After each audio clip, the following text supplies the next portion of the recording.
नमस्कार, मैं वीना दुबे और आप देखना शुरू कर चुके हैं सीजी भास्कर। आप सभी को मालूम है कि रंगों का त्योहार होली है और आज होलिका दहन होना है। होली में अक्सर ऐसा देखा जाता है कि असामाजिक तत्वों के द्वारा कुछ असामाजिक घटनाओं को हमेशा ही अंजाम दिया जाता है, जिसके बाद दुर्ग पुलिस अलर्ट मोड में है।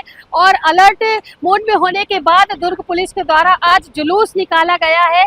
तमाम पुलिस के जो अधिकारी और कर्मचारी हैं अपने वाहनों पर, अपनी गाड़ियों पर सवार होकर के पूरे शहर का जो चक्कर लगा रहे हैं। इसके साथ ही जो विशेष चौक चौराहे हैं और वो स्थान जहां पर कुछ आपराधिक घटनाएं घटने की संभावना होती है, उन स्थानों पर पुलिस की चौकसी नजर और जो पेट्रोलिंग पार्टी है वो लगातार गश्त कर रही है, जिससे होली का त्योहार शांतिपूर्ण ढंग से लोग मना सके और रंगों में एक दूसरे को रंगे हुए नजर आए। किसी भी तरीके की कोई घटना, कोई हुड़दंग कुछ भी ना हो, इसे लेकर के दुर्ग पुलिस आज आप देख सकते हैं कि तमाम पुलिस के जो आला अधिकारी है, कर्मचारी हैं, स्वयं एसपी साहब जो है विजय अग्रवाल, वो आज निकले हुए हैं और हर चौक चौराहों पर पुलिस की पेट्रोलिंग, पुलिस के जवान जो है वो तैनात है।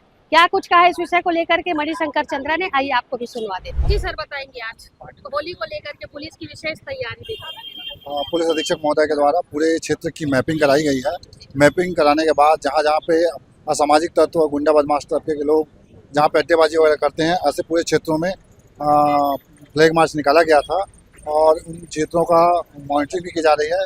इसके अलावा बाज पार्टी भी बनाई गई है जो इन क्षेत्रों में त्वरित रूप से कार्रवाई करेगी।